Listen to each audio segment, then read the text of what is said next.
오늘은 천리역정 8번째 시간이 되고요. 제목을 십자가를 체험하라 이렇게 좀 강하게 그리고 마음과 포부를 가지고 좀 정해 보았는데요. 내용을 함께 보시죠. 크리스천 앞에 큰 길이 열려져 있습니다. 그리고 그 길의 양편을 보니 울타리가 쳐져 있네요. 이 울타리에 이름이 있습니다. 이 울타리 이름이 무엇일까요? 구원이라는 울타리입니다. 좁은 문을 지나 하나님의 나라로 향하는 길에 울타리의 이름이 구원이라는 것은 이 구원이라는 단어의 성질을 말해주는 것이죠. 그 구원이 뭘까요, 여러분? 안전하다는 것입니다. 우리가 믿음으로 하나님의 길을 걷게 하는데 흔들림이 없는 안전함을 뜻하는 구원이라는 것이죠. 우리를 지키시고 보호하여 주시는 길이라는 의미가 있겠죠. 그래서 이 크리스찬은 이제 이 길을 곧장 달려가기만 하면 되는데 여전히 남아있는 한 가지 문제가 있다면 등에 메고 있는 그 무거운 짐의 문제라는 것이죠. 요한복음 5장 24절에서 이렇게 말씀하십니다. 같이 한번 읽어주실까요? 시작. 내가 진실로 진실로 너희에게 이르노니 내 말을 듣고 또 나 보내신 이를 믿는 자는 영생을 얻었고 심판에 이르지 아니하나니 사망에서 생명으로 옮겼느니라. 아멘. 여러분 아멘이시죠? 하나님은 우리를 그 아들의 생명을 통해 우리를 사망에서 생명으로 옮기셨습니다. 예수 그리스도의 십자가의 죽음을 통해 우리가 사망에서 생명으로 옮겨졌습니다. 이것이 진리이고 진실이죠. 그러면 질문을 드려볼까요? 우리의 모든 죄는 그러면 해결되는 것일까요? 우리 모든 죄의 짐의 문제는 다 사라진 것일까요? 이렇게 한번 생각을 해보시면 좋을 것 같습니다. 10,000달란트 빚진 자가 그 은혜로 그 10,000달란트를 탕감을 받죠. 갚지 않아도 되는 은혜를 누립니다. 거기서 이야기가 끝났다면 너무 좋았을 텐데 그 다음 이야기는 뭐죠? 그가 돌아가서 어떻게 합니까? 자기에게 100데나리온 빚진 자를 어떻게 하죠? 용납하지 않죠. 그것을 탕감해 주지 않습니다. 그것을 갚으라 종용하며 힘을 쓰죠. 그 사실을 알게 된 10,000달란트의 빚의 주인이 다시금 그를 10,000달란트의 빚을 갚으라고 명을 내리게 되어지죠. 그런 것 같습니다, 여러분. 우리는 10,000달란트의 빚을 탕감받은 자임에도 불구하고 나의 문제에 있어서는 십자가를 대입하지 않아요. 그러니까 다시 말하면 하나님과 나와의 관계 속에서 우리는 십자가의 은혜를 누리면서도 내가 이 세상을 살아가는 과정 속에서는 십자가를 대입하지 않는 죄인이라는 것입니다. 여전히 우리에게는 100데나리온이라는 죄성이 남아있다는 것입니다. 우리의 삶에 여전히 죄가 진치고 있다는 것이죠. 그래서 이런 관점에서 좀 본다면 시편 103편의 말씀을 보면 맨 끝에 하나님께서 우리의 죄에 대해서 어떻게 설명하시냐면 우리의 죄과를 우리에게서 완전히 없앴다는 표현보다는 사실은 동일한 표현인데요. 그 표현법이 멀리 옮기셨다라는 표현을 씁니다. 그러니까 저는 오늘 이 죄가 하나님 십자가에서 우리 죄를 사하시는 것이 능력이 없다 혹은 그것이 문제가 있다라는 걸 말하는 것이 아니에요. 오해하시면 안 됩니다. 하나님의 한 번 우리를 향하신 칭의는 완벽하고 완전합니다. 그런데 문제는 우리가 이 땅을 살아가면서 여전히 죄에 노출되어 있는 우리의 본성의 문제라는 것인데 한 구절 더요. 히브리서 10장을 보시면 하나님께서 이렇게 말씀하시죠. 또 그들의 죄와 그들의 불법을 내가 다시는 어떻게 하시겠다고 그러죠? 기억하지 않겠다 하시죠. 죄가 있는데 기억하지 않겠다고 하시는 거예요. 범죄하였는데 범죄한 과거의 사실은 명백한데 기억하지 않겠다 하시고 그 죄를 너희에게서 멀리 옮겨놓겠다라고 하시는 말씀을 보면 여러분 이 모든 일들은 하나님의 영역이죠. 하나님이 우리에게 행하신 죄를 기억하지 않고 멀리 옮기신 이 모든 것들도 우리는 칭의의 개념으로 볼 수가 있습니다. 우리의 죄를 사하시고 우리의 죄가 있음에도 죄 없다 여기시는 우리가 의롭지 않음에도 우리를 의롭다라고 여겨 주시는 것, 의롭지 않은 나를 의롭다라고 선언해 주시는 것이 칭의이지 않습니까? 한 번 더 강조해서 말씀드릴게요. 오해하시면 안 되니까. 하나님의 의롭게 여기심 또한 취소되는 일이 아니죠. 왜냐하면 칭의의 개념에서는 우리의 공로가 전혀 들어가지 않기 때문이에요. 다시 좀 이야기로 돌아오셔서 크리스찬은 무거운 짐을 진 채 줄곧 앞만 보고 달려갑니다. 그리고 언덕 꼭대기에 이르자 거기에 무엇을 발견했을까요? 십자가가 서 있는 것을 발견하고 그 십자가 아래에는 무덤이 있음을 보게 되어집니다. 그런데 십자가 앞에 도착하자마자 어떤 사건이 일어났냐면 그가 메고 있던 그렇게 벗으려 해도 벗겨지지 않던 그 무거운 짐이 아무것도 한 것이 없는데 십자가 앞에 도착하자 그 짐이 절로 떨어져 나가게 되는 거예요. 그리고 그 죄의 짐의 무게가 떨어져 나가 무덤으로 들어가게 되었다는 설명을 존 버니언이 그렇게 합니다. 이 장면을 상상하면서 읽었더니 그런 생각이 들더라고요. 우리의 죄의 짐의 무게가 어떻게 해결받는지를 참 좋은 상상력을 동원해서 잘 표현을 했구나, 그런 생각이 들었습니다. 여러분, 우리의 죄짐은 이렇게 벗겨지는 것이 맞습니다. 우리의 어떤 노력으로 우리가 벗으려 한다 하여 벗겨지는 것이 아니라는 것이죠. 그럼 어떻게 하면 벗겨진다고요? 십자가 앞에 설 때에, 십자가를 마주하게 될 때에, 십자가를 경험하게 될 때에, 십자가를 바라볼 때에 우리의 모든 죄의 짐은 벗겨지게 된다는 것이죠. 마침내 그 벗고 싶었던 짐으로부터 드디어 자유로워진 크리스찬이 더할 나위 없이 즐거워하며 행복한 표정을 짓죠. 그리고 바로 계속해서 십자가를 한참 동안을 바라봅니다. 여러분 한번 상상해 보십시오. 그 무거운 죄의 짐을 벗게 된 홀가분해진 그가 십자가를 눈을 들어 계속 보며 묵상하고 있는 장면을 생각해 보십시오. 그의 등에서 죄의 짐이 떨어져 나간 것은 결국 십자가를 바라보는 사람에게는 하나님께서 그의 구원을 위해 은혜의 수단으로서 십자가를 마련하셨다는 사실을 받아들이는 것, 그 십자가를 끊임없이 바라보는 것이 되는 것이죠. 히브리서 10장에도 이렇게 말씀하죠. 우리 같이 한번 읽어보실까요? 시작. 우리가 마음의 뿌림을 받아 악한 양심으로부터 벗어나고 몸은 맑은 물로 씻음을 받았으니 참 마음과 온전한 믿음으로 하나님께 나아가자. 또 약속하신 이는 미쁘시니 우리가 믿는 도리의 소망을 움직이지 말며 굳게 잡고 서로 돌아보아 사랑과 선행을 격려하며 모이기를 패하는 어떤 사람들의 습관과 같이 하지 말고 오직 권하여 그날이 가까움을 볼수록 더욱 그리하자. 아멘. 히브리서 기자는 이렇게 설명합니다. 참 마음과 온전한 믿음으로 하나님께 나아가는 삶을 사랑과 선행 그리고 예배자의 삶으로 표현을 하는 것인데요. 이 과정에서 성령님의 역사하심, 성령님의 우리 안에 조명하시고 역사하심이 없으면 우리에게도 여전히 십자가는 아마 미련한 것이고 거리끼는 것이 될 것입니다.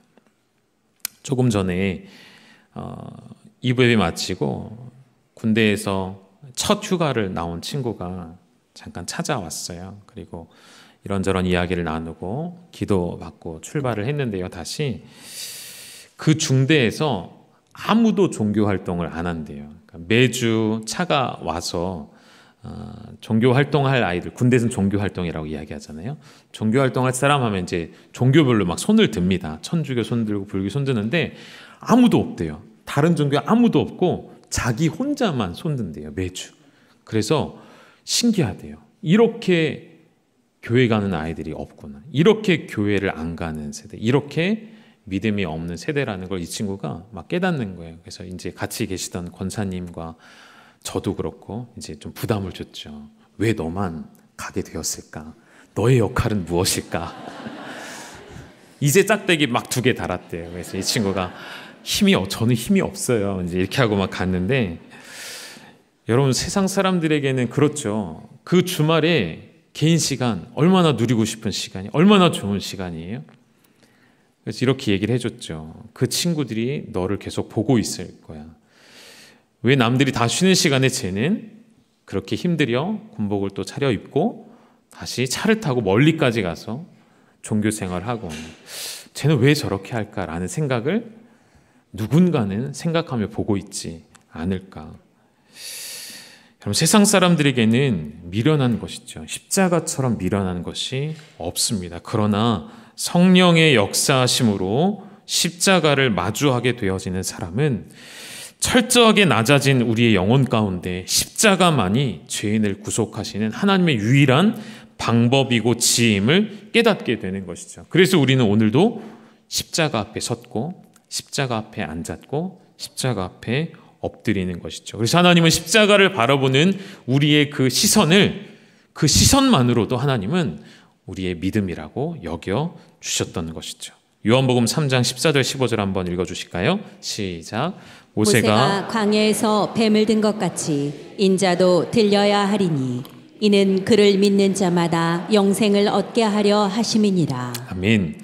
여러분, 이 말씀처럼요, 십자가를 체험한다는 것은 이런 것 아닐까요? 마치 출애굽한 이스라엘 백성들이 광야에서 불뱀에 물렸던 사건 기억하시죠? 어떻게 나음을 입습니까? 모세에게 하나님이 명령하시죠. 놋뱀을 장대 위에 높이 들어 보게 하라 하시죠.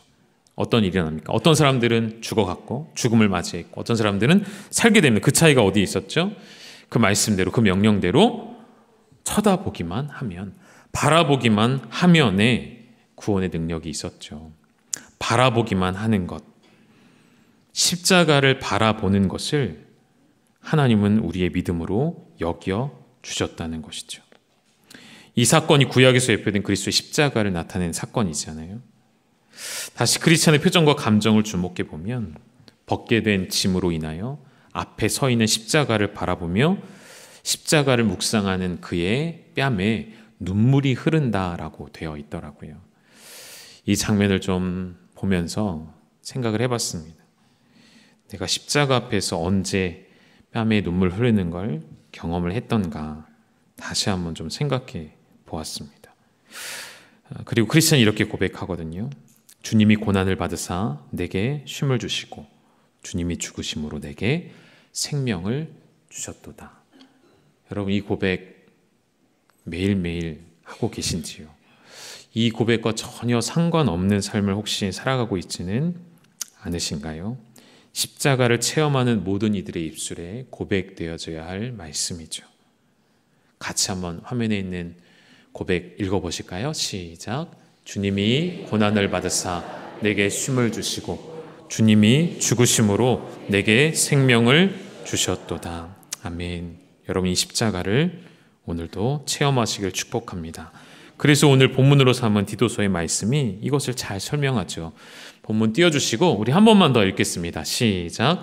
그가 우리를 대신하여 자신을 주심은 모든 불법에서 우리를 속량하시고 우리를 깨끗하게 하사 선한 일을 열심히 하는 자기 백성이 되게 하려 하심이라. 아멘. 이 말씀처럼요, 그리스도께서 나의 죄를 위해 돌아가신 것을 여러분 개인의 신앙 고백으로 나타내셔야 합니다. 옆에 사람 신앙 고백 말고요, 배우자의 신앙 고백 말고요, 부모님의 신앙 고백 말고요, 여러분의 목자의 신앙 고백이 아니고요, 설교자의 신앙 고백 말고요, 하나님 앞에 선 한 백성으로서, 자녀로서 날마다 이 신앙 고백이 우리에게 필요하다는 것이죠. 우리의 죄를 용서하실 뿐만 아니라 우리를 하나님의 백성으로, 하나님의 자녀로 받아주셨다는 사실을 고백해야 합니다. 십자가를 체험한다는 것은 특별한 사건이 아니고요, 특별한 체험을 말하는 것이 아니고요, 내가 구원받은 백성됨을 확신하고, 이 말씀에 뭐라고 되어 있었죠? 하나님의 선한 일에 열심을 다하는 자가 되는 것이 십자가를 체험하는 자의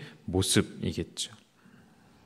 아까 처음 드렸던 문제 제기했던 거 다시 좀 끌어와 볼까요? 죄의 문제가 그러면 다 우리에겐 끝난 것인가? 히브리서 기자가 이런 고백을 했었죠. 여러분 잘 아시는 말씀 12장 1절 2절 보면, 이러므로 우리에게 구름같이 둘러싼 허다한 증인들이 있으니, 첫 번째 박스입니다. 모든 무거운 것과 얽매이기 쉬운 죄를 벗어버리고. 이 말은 무슨 말이죠? 모든 무거운 것과 얽매이기 쉬운 죄가 여전히 우리가 걸어가는 길에는 산적해 있다는 것입니다. 그런 우리에게 두 번째 박스 보여주실까요? 인내로서 우리 앞에 당한 경주를 하며, 그 과정 가운데 우리에게 필요한 것이 믿음의 인내라는 것이죠. 제가 이런 통계를 봤습니다. 요즘 오늘날 이 시대에 교회를 출석하지만 구원의 확신이 없는 사람이 있을까요? 없을까요? 있을까요? 없을까요? 너무 많답니다. 너무 많답니다. 구원의 확신을 점검할 겨를도 없이 너무 분주한 종교 생활을 하고 있기 때문이래요. 소위 대형 교회들을 다니면 그게 자기 신앙이 된다고 믿는 생각을 합니다. 지역사회에서 규모가 있고 큰 교회를 출석하면 그 교회의 가치가 나의 신앙이라고 생각하는 착각을 갖게 된다는 것이죠. 여기 교회 다녀. 그럼 내 믿음이 왠지 좋은 것처럼. 여러분, 그것은 굉장한 착각이지 않습니까? 우리가 자신의 구원을 확신할 시간이 없는 것 같아요. 그래서 저는 공예배도 중요하지만 소그룹이 중요한 이유는 이러한 시간들을 확신하고 확인하는 시간이 필요하기 때문이에요. 우리가 주보에 매주 설교의 내용을 질문으로 좀 바꿔서 매주 올려놓잖아요. 그렇게 하는 이유가 무엇입니까? 그 질문 끝에는 항상 어떤 말이 있냐면 나누어 봅시다, 이런 이야기가 있습니다. 여러분, 그 말을 가볍게 여기지 않으셨으면 좋겠습니다. 목장에서 소그룹에서 나누어 나누셔야 그 고백이 내 믿음이 되기 때문이에요. 내게 구원의 확신이 정말 있는가? 여러분, 확인하셔야 하고요. 내가 십자가를 정말 체험하고 있는가? 나누며 고백해 보셔야 한다는 것이죠. 디도서 2장 14절 말씀을 다시 띄워놓을 건데, 이렇게 제가 한번 정리를 해봤어요. 이렇게 정리가 가능할 것 같더라고요. 화면에 좀 띄워주시겠습니까? 첫 문구, 그가 우리를 대신하여 자신을 주심을 한마디로 요약을 한다면, 다음 화면 눌러주시면 됩니다. 다음. 네, 그가 우리를 대신하여 자신을 주심은 한마디로 하면 십자가이죠. 십자가에서 자신을 내어주셨죠. 그 십자가는 무슨 이야기냐면, 그 다음 보여주실까요? 모든 불법의 소리를 속량하시고 우리를 깨끗하게 하셨다. 이것을 칭의라고 말할 수가 있는 것 같아요. 그럼 그 다음 마지막에 뭐라고 되어 있었죠? 선한 일을 열심히 하는 자기 백성이 되게 하려 하신다. 이것을 저는 성화라고 표현해 보고 싶었습니다. 가능하지 않습니까? 십자가는 우리를 칭의해 주셨고 성화에 이르게 하신다는 것이죠. 그런데 중요한 것은 이 칭의와 성화를 여러분, 우리가 혼동하면 안 되겠다는 이야기를 오늘 하고 싶어요. 칭의와 성화를 우리는 막 이렇게 짬뽕을 해놓습니다. 막 섞어놔봐요. 믹싱을 해서 칭의에서 필요한 것을 하지 않고 혹은 성화에서 필요한 것을 하지 않고 반대가 되는 경험이 있습니다. 좀 더 쉽게 얘기하면, 여러분, 칭의에서 우리에게 요구되어지는 것이 있다면 무엇일까요? 원래 칭의는 우리에게 요구되는 게 없죠. 하나님이 하시는 영역이시니까요. 한 가지 명령을 주신다면 이겁니다. 뭐라고 되어 있죠? 믿으라. 믿고 또 이것도 해라가 아니에요. 오직 믿으라 외에는 없어요. 칭의에 하나님의 역사하심에 우리가 하는 영역은 없습니다. 오직 믿는 것, 믿음 외에는 아무것도 없죠. 심지어 우리는 그 믿음마저도 하나님 우리에게 주신 것이라고 고백하고 인정하지 않습니까? 우리가 계속 강조하고 있는 십자가 앞에서 우리는 아무 공로 없도다라고 고백할 수밖에 없는 그것이 바로 칭의에서 하나님 우리에게 명령하시는 오직 믿으라 외에는 없다는 것이죠. 그럼 여러분, 반대로 성화에서 요구되어지는 명령은 무엇일까요? 성화에서는 이것입니다. 이 길을 걸어가며 주의하라, 기도하라, 싸우라. 이게 천류역전에서 계속 다루고 있는 영역인 거죠. 이런 칭의와 성화를 우리가 섞어버려서 오히려 성화의 과정에서 우리는 믿음으로 살겠습니다라는 다짐 외에는 없는 거예요. 근데 그렇게 하시면 안 된다는 겁니다. 칭의에서는 우리의 노력으로 의로워지려고 한다는 것이죠. 그럴 수 없다는 것이죠. 이게 뒤바뀌면 안 된다는 것이죠. 의롭게 되기 위해 애쓰고 거룩한 삶을 이루기 위해 우리는 덮어놓고 믿고 있다는 말입니다. 한 번 더 정리할까요? 우리가 계속 보고 있는 설로역정에서 주인공이 만일 모든 것을 다 하나님께 맡긴 채 정작 자신은 노력하지 않고 머리로만 이해하고 분투하지 않고 고난의 길을 나서지 않고 씨름하지 않았다면 지금 어디 있을까요? 크리스찬은 여전히 멸망의 도성에 앉아 있었을 것입니다. 성화는 인간의 노력, 인간의 수고, 우리의 인내, 우리의 싸움, 분투 없이 단지 나를 하나님께 드렸습니다. 헌신의 고백과 결단으로 끝나는 것이 아니라는 것입니다. 그런데 우리 대부분의 신앙의 모습이 여기서 많이 멈추죠. 여러분, 예배하시고 찬양하시고 설교 듣고 감정적 동의, 지적 동의를 이루고 고개를 끄덕거리며 아멘 하지만 거기서 멈춰버릴 때가 얼마나 많습니까? 그러나 천로역정도 그렇고요. 하나님의 말씀 성경에도 의인의 모습을, 성도의 모습을 무엇으로 묘사합니까? 고난을 견디는 인내하는 자의 모습으로 지속적으로 설명하고 나타내고 있는 이유가 여기에 있다는 것이죠. 여러분, 가장 오늘 중요한 부분입니다. 성도의 삶은 거룩한 갈등이 있어야 하고요, 거룩한 충돌이 있어야 하고요, 영적 전쟁이 날마다 있어야 합니다. 그것이 참된 신자의 표지라 할 수 있겠죠. 특징이라 할 수 있겠죠. 그래서 천루역정도 이렇게 말하는 거예요. 밖으로는 계속 싸우며 나간 다툼이 있는 것입니다. 내면에는 늘 두려움이 있습니다. 부정적인 두려움이 아니라요, 그 구원을 떨림으로, 두려움으로 이루려 하는 그 두려움이 있는 거예요. 위로는 나를 부르신 그 부름의 상을 위해 전진해 나가면서 예수 그리스도의 은혜와 그를 알아간 지식까지 자라가는 삶이 천루역정의 이야기인 것이죠. 천루역정에서 할애하고 있는 지문들도 비슷합니다. 여러분, 칭의의 영역은 약 10% 정도, 다시 말하면 그가 멸망의 도시를 빠져나와 좁은 문에 이르기까지가 한 10% 정도 되어져요. 그리고 나머지 90%는 뭐죠?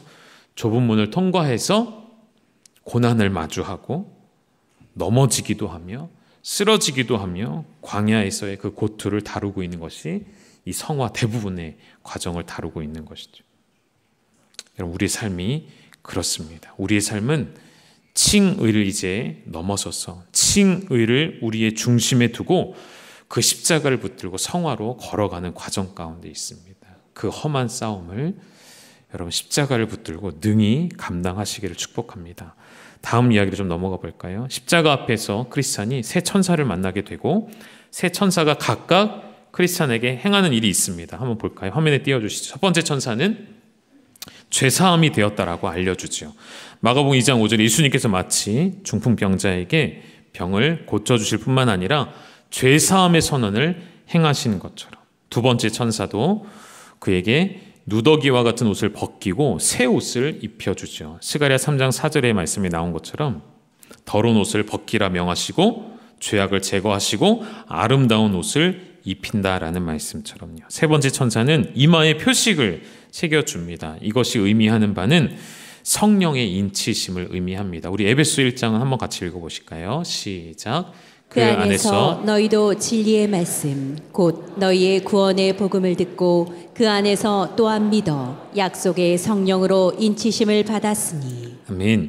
조금 더 제가 풀어서 설명을 해드릴게요. 첫 번째 천사는 죄 용서함의 선언이었죠. 물론 그것은 천사가 할 수 있는 영역이 아니라 전달할 뿐이었겠죠. 이 죄 용서함의 선언이 주어지면 즉시로 자유함을 얻게 되는 것이죠. 즉시로 효력이 발생하는 것이죠. 그리고 이 죄 용서함의 선언은 지금 저와 여러분에게 주어진 하나님의 선언이십니다. 그러니 우리는 지금 어떤 상태이죠? 지금 이미 우리는 자유함을 얻게 된 자, 죄사함을 받고 자유케 된 줄 믿는 자 되시기를 축복합니다. 두 번째 천사가 준 것이 무엇이었죠? 새 옷을 입혀주는 것이었습니다. 이게 이제 칭의의 중요한 설명 가운데 하나이죠. 그리스도의 의가 우리에게 전가되어서 우리도 의인으로 받아들여지는 것. 본성은 의인이 아니에요. 그러나 의인으로 여겨주시는 은혜를 입게 된 것이죠. 여러분, 옷이라는 것을 성경에서 종종 우리가 해석을 할 때 무엇으로 설명합니까?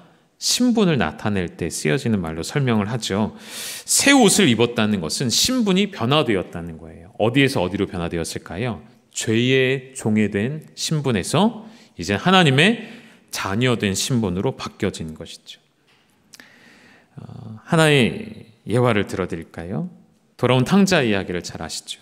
그 아들이 아버지 유산을 미리 받아서 마음대로 쓰고 싶은 대로 쓰고 결국에는 완전히 탕진하고 돌아오죠. 거지가 되어 돌아오지 않습니까? 그를 맞이하는 아버지의 모습 기억이 나십니까? 먼 발치에서도 아직도 아들이 멀리 있음에도 불구하고 아들인 걸 확인하고 달려 나오죠. 목을 끌어안고 입을 맞추죠. 그리고 그 아들에게 가장 먼저 행한 게 무엇인지 여러분 기억하십니까? 말씀에서 확인해 볼까요? 누가복음 15장 22절 읽으시죠. 시작. 아버지는 종들에게 이르되 제일 좋은 옷을 내어다가 입히고 손에 가락지를 끼우고 발에 신을 신기라. 아멘. 아버지가 아들에게 행한 첫 번째 일이 무엇입니까? 종들을 불러다가 뭘 해줬죠? 제일 좋은 옷을 내어 입혔습니다. 제일 좋은 옷을. 이게 무엇을 의미합니까? 방금 옷은 신분을 의미한다고 했죠. 많은 종들이 그 아들을 정죄했을 거예요. 비판했을 거예요. 비난했을 거예요. 아버지 재산 가지고 나가더니 꼴 좋다. 잘 됐다. 그러나 아버지는 그 아들을 어떻게 하셨습니까? 이 아이는 여전히 나의 아들이다. 그 누구도 이 아이를 정죄할 수 없다. 이 아이의 신분은 여전히 나의 존귀한 아들이다. 가장 좋은 옷을 가져와라. 가장 좋은 옷을 입혀라. 그 누구도 내 아들을 무시하지 않도록, 그 누구도 내 아들에게 손가락질하지 못하도록 가장 좋은 옷을 입히라 명령하는 것이죠. 하나님께서 우리에게 이러한 새 옷을 입혀 주셨습니다.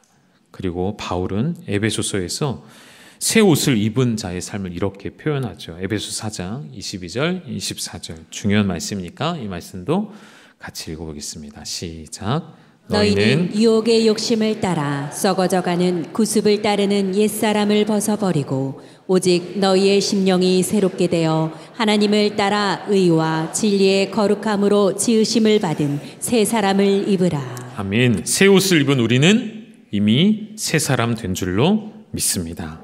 새 사람 되어진 일에 합당한 삶을 사셔야 하고요. 세 번째 순서가 준 것이 이마의 표식이었죠. 이것을 성령의 인치심이라고 말씀을 드렸습니다. 성령의 인치심을 더 쉽게 표현하면 뭡니까? 하나님께서 뭐 하시는 거죠? 너는, 오늘 찬양대 찬양의 제목이기도 했습니다. 너는 내 거야. 여러분 이런 말 많이 들어보셨죠? 내 것도 내 거, 네 것도 내 거. 이런 말 집에서 하세요, 안 하세요? 우리는 하면 안 되는 말이에요. 그런데 하나님은 하실 수 있는 말씀 아니신가요? 하나님은 말씀하십니다. 다 내 거야. 거기에 누가 포함되어 있는 겁니까? 우리가, 내가 포함돼요. 하나님 나에게 말씀해. 너는 내 것이라. 너는 내 거야. 너는 내 소유된 백성이야. 내가 확실하게 너에게 도장인을 찍었어. 너는 내 거야. 그 누구도 너를 빼앗을 수 없어 라고 하나님께서 말씀하고 계신 것이죠. 하나님 백성이 되어 하나님 나라의 유업을 받을 권리가 있는 도장을 우리에게 찍어 주셨습니다. 여러분 그 확실한 보증을 받았으니 기쁨으로 살아가시기를 축원합니다. 마지막으로 크리스찬이 이제 그 천사들이 건네받은 두루마리가 하나 있습니다. 그 두루마리를 주면서 뭐라고 했냐면 이 길을, 순례의 길을 가는 동안에 자주 펼쳐서 읽어보라고 하죠. 그 두루마리가 무엇을 의미합니까? 하나님의 말씀, 성경이죠. 디모데후서 3장 16절 읽고 마칠까요? 시작. 모든 성경은 하나님의 감동으로 된 것으로 교훈과 책망과 바르게 함과 의로 교육하기에 유익하니. 아멘. 여러분 하나님의 말씀은 우리로 하여금 이 순례의 길을 걸어갈 때 때론 넘어질 수 있죠. 때론 죄의 문제에 봉착하게 되기도 합니다. 수많은 유혹들이 있죠. 그때마다 여러분 하나님 말씀을 보셔야 합니다.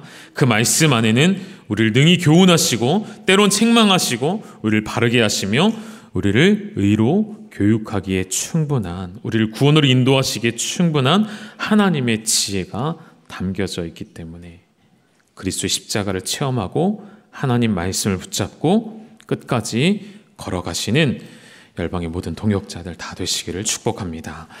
우리 같이 찬양하시겠는데요. 찬송가의 만왕의 왕, 이 찬양의 후렴만, 우리 십자가 이 부분만 함께 좀 반복해서 찬양하시도록 하겠습니다.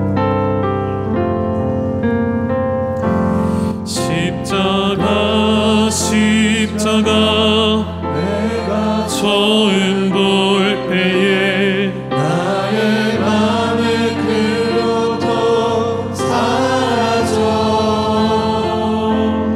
오늘 믿고서 내 눈 밝았네. 장래 기쁘며. 다시 고백하실까요? 십자가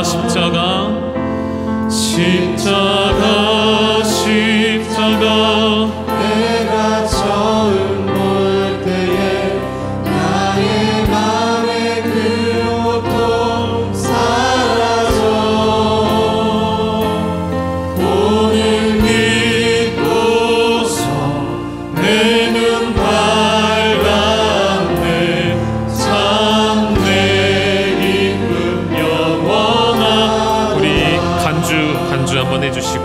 자리에서 일어나셔서 십자가 앞에 내 영혼이 섰으면 좋겠습니다. 십자가를 바라보시며 우리 다시 한번 믿음으로 고백 외치겠습니다.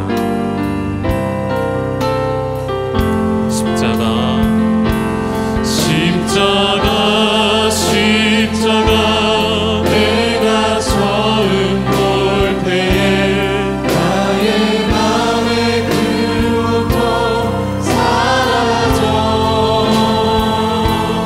오늘 믿고서 내 눈 맑았네. 참 우리 십자가를 향해 오른손을 들고 고백하겠습니다. 십자가, 십자가, 십자가, 십자가, 내가 처음 볼 때에 나의 맘의 큰 고통 사라져.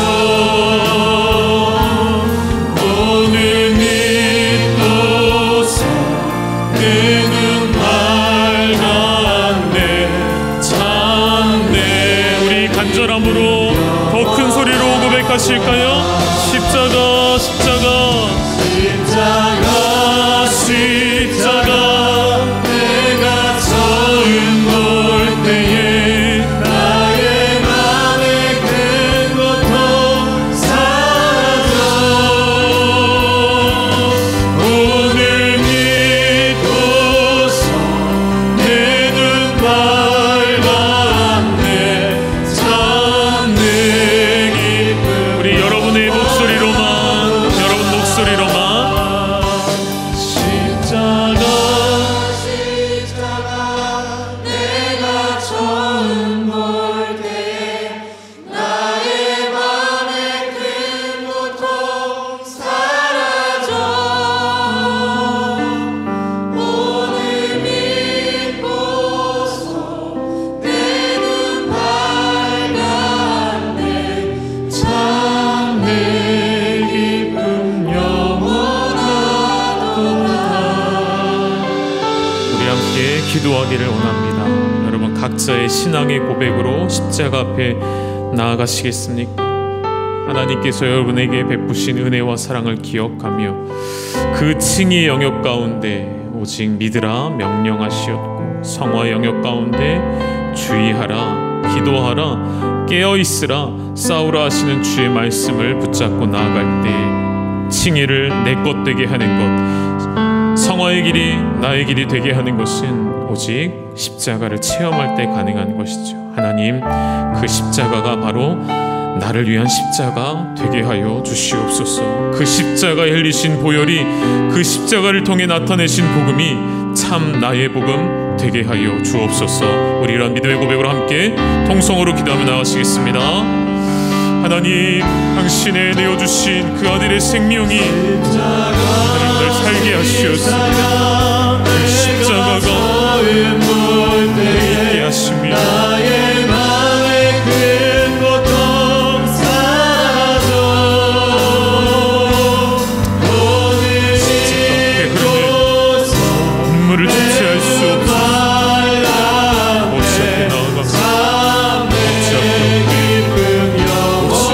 내 앞에 선 그 십자가만 바라보게 하여 주시옵소서.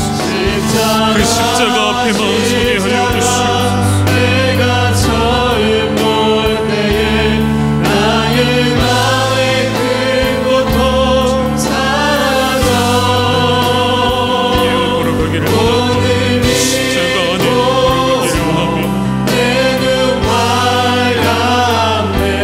참 내 기쁨 영원하도다. 우리 주님 예수 그리스도의 은혜와 하나님 아버지의 아들을 주신 사랑하심과 성령의 인치심과 우리 안에 내주하여 역사하시며 교통케 하시는 그 능력이 오늘 십자가 앞에 서기를 원하며 십자가를 묵상하기를 원하며 십자가를 바라볼 때마다 우리의 뺨에 흐르는 그 눈물을 주체할 수 없어서 그 십자가 앞에 여전히 우리는 죄인과 같으나 우리를 의롭다 여겨주시었고 성화의 길을 걷게 하시오니 십자가만 붙잡고 이 길을 끝까지 걸어가기를 결단하는 사랑하는 열방의 모든 동역자들, 열방에 사랑하는 모든 순례자들 위해 이제로부터 영원토록 함께 있을지어다. 아멘.